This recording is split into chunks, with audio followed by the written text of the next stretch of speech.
الله وعلى آله وصحبه ومن والاه.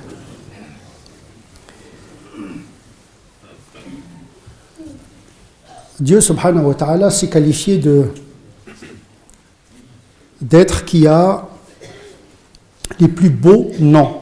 Walillahi al-asma'u al-husna. Un Dieu qui a concentré toutes les qualités de perfection et de beauté.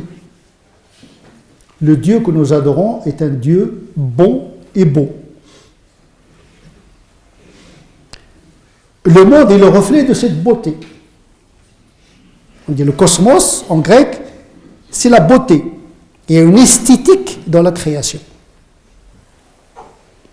Le Créateur se manifeste à l'être humain à travers la beauté de la création. La cohérence des éléments qui constituent la création. L'anatomie, la botanique, la physiologie, la biologie moléculaire, la physique atomistique, la beauté de l'atome, l'ordre. Tout indique la bonté et la beauté d'Allah subhanahu wa ta'ala. La beauté de l'être, Dieu est une lumière, Allahu nuru samawati wal ard,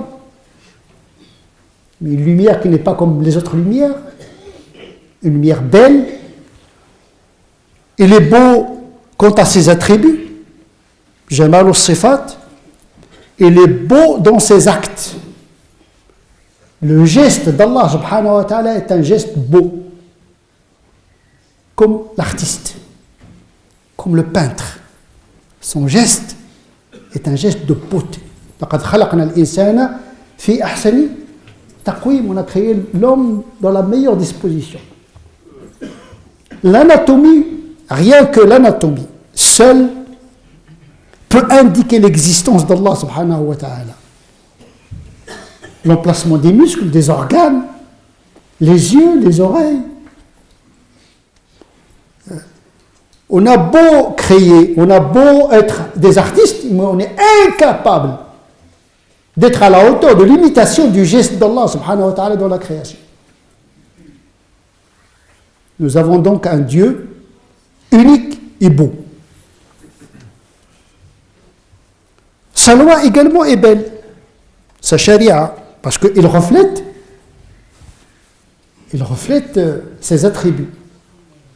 Tout ce qui est laid ne doit pas être introduit dans la charia. Il y a une dimension esthétique de la charia. D'abord, après l'attestation de foi, il y a le deuxième pilier de l'islam qui n'est acceptable qu'après ablution et purification. Le premier chapitre des pratiques religieuses commence par la propreté. Tahara. On n'entre pas en contact avec Dieu n'importe comment. On se prépare physiquement et spirituellement. La beauté extérieure, la propreté extérieure doit impliquer la pureté intérieure. Taharatu al-jasad wa taharatu al-nafsi wal-qalb. La beauté apparente et la beauté intérieure. Le prophète sallallahu alayhi wa sallam un jour a dit à ses compagnons que l'orgueilleux n'entrera, celui qui a ne serait-ce qu'un atome d'orgueil dans son cœur, n'entrera pas au paradis. C'est une menace considérable. L'orgueil, c'est le péché par excellence. C'est le premier péché dans l'histoire de la liberté des êtres. Lorsque Iblis a refusé de se prosterner pour Dieu par orgueil. Et donc celui qui a de l'orgueil dans le cœur risque d'être à l'extérieur, de rester à l'extérieur du paradis. Bien sûr, il y a toujours la grâce d'Allah subhanahu wa ta'ala qui peut intervenir, mais en tout cas, celui qui est orgueilleux mérite aux yeux de Dieu d'être à l'écart du paradis. Un de ses compagnons a dit au prophète, mais il se peut qu'un homme aime s'habiller de manière belle et d'avoir des chaussures belles. Cet homme, il a confondu la beauté avec l'orgueil. Et le prophète de lui dire non. L'orgueil, c'est de refuser la vérité et de mépriser les gens. Mais Dieu est beau et aime la beauté. Donc ce compagnon, il aimait bien s'habiller, avoir des chaussures dernier cri, mais achetées avec modération. Hein, pas d'excès. La beauté, c'est une question de style et de goût. Ce n'est pas une question de riche et de pauvre. Il y a des gens qui sont riches, mais dans l'apparence, on dirait qu'ils sont dans la misère totale, et des gens pauvres et qui prennent soin de leur apparence. La beauté, c'est une question de style, pas d'argent, de goût, d'esthétique, de propreté. La beauté ici, ce n'est pas une provocation, ce n'est pas une séduction, ce n'est pas une ostentation. C'est une dignité. Il faut que le musulman se présente dignement devant les gens. Parce que le fond fait partie du fond. La forme fait partie du fond. Le Coran, qui est la vérité de Dieu, eh bien, il a été révélé dans un style très beau.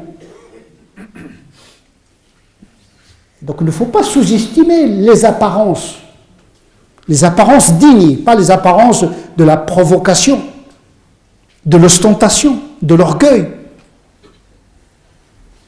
Il y a des pauvres qui s'habillent bien, parfois par pudeur pour cacher leur pauvreté. C'est l'habit de la dignité. C'est l'habit de la pudeur et de la piété. Nous manquons de goût. Mais attention, les goûts obéissent à des variables culturelles.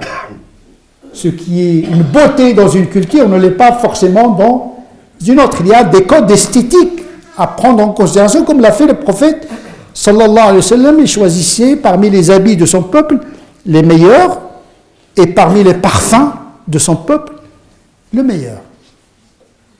Et il est exigeant quant à la propreté et la beauté, car son message est beau. Donc, toi qui es musulman, qui porte une vérité intérieure, il faut qu'elle se répercute sur l'extérieur. Dieu dit, quand vous allez à la mosquée, eh bien, soyez beaux, prenez vos parures. C'est pour cette raison, pour le vendredi qui est un jour de fête, les gens se lavent, se préparent pour ce jour, parce que c'est le jour, comme disent nos amis chrétiens, le jour du Seigneur, hein, le vendredi, Yawm al-Jumu'ah, on s'habille, pour celui, bien sûr, qui vient de chez lui, pas celui qui vient du travail, parce que parfois on n'a pas le temps.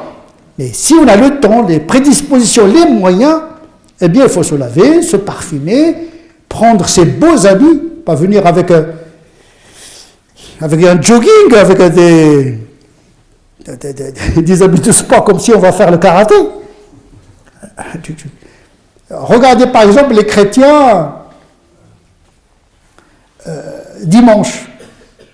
On voit que c'est le chrétien qui va à l'église. Il prend ses habits les meilleurs, le parfum le meilleur, et vient assister à un moment de beauté parce qu'il va rencontrer en communauté son Dieu qui est beau. Et il n'est pas admissible que les musulmans sentent mauvais. On ne cherche même pas la beauté, on cherche la propreté. Moi, je connais des cas où des gens ne fréquentent plus la mosquée parce qu'ils sont asphyxiés par les mauvaises odeurs. Or, celui qui ne sent pas bien, qui ne sent pas bien, il ne doit pas approcher nos mosquées, comme il est rapporté dans un hadith du prophète sallallahu alayhi wa sallam. Parce qu'il porte préjudice non seulement à des musulmans, mais aux anges également. Il faut dégager une propreté, sinon un parfum. Ce qui est valable pour les hommes, il est valable pour les femmes également. La femme musulmane n'est pas condamnée à être moche, à être mal habillée pour dire que je suis pieuse. Non. C'est-à-dire la coquetterie est naturelle chez la femme.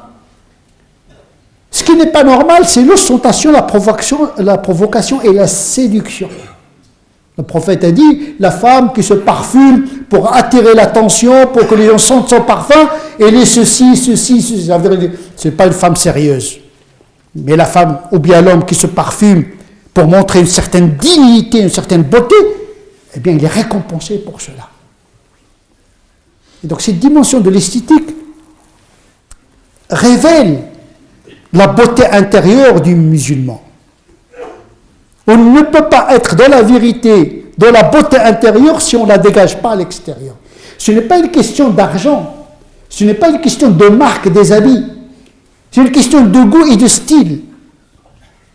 نسأل الله عز وجل أن يجعلنا من الذين يستمعون القول فيتبعون أحسنه أولئك الذين هداهم الله وأولئك هم أولو الألباب اللهم اهدنا فيمن هديت وعافنا فيمن عافيت وتولنا فيمن توليت وبارك لنا فيما أعطيت وقنا واصرف عنا شر ما قضيت فإنك تقضي ولا يقضى عليك وأنه لا يذل من وليت ولا يعز من عاديت تباركت ربنا وتعاليت اللهم لا تدع لنا في هذه الساعة الكريمة ذنبا إلا غفرته ولا هما إلا فرجته ولا كربا إلا نفسته ولا ميتا إلا رحمته ولا حاجة من حوائج الدنيا لك فيها رضا ولنا فيها صلاح إلا يسرتها اللهم صل على سيدنا محمد وعلى آل سيدنا محمد كما صليت على سيدنا إبراهيم وعلى آل سيدنا إبراهيم وبارك على سيدنا محمد وعلى آل سيدنا محمد كما باركت على سيدنا إبراهيم وعلى آل سيدنا إبراهيم في العالمين إنك حميد مجيد سبحان ربك رب العزة عما يصفون وسلام على المرسلين والحمد لله رب العالمين.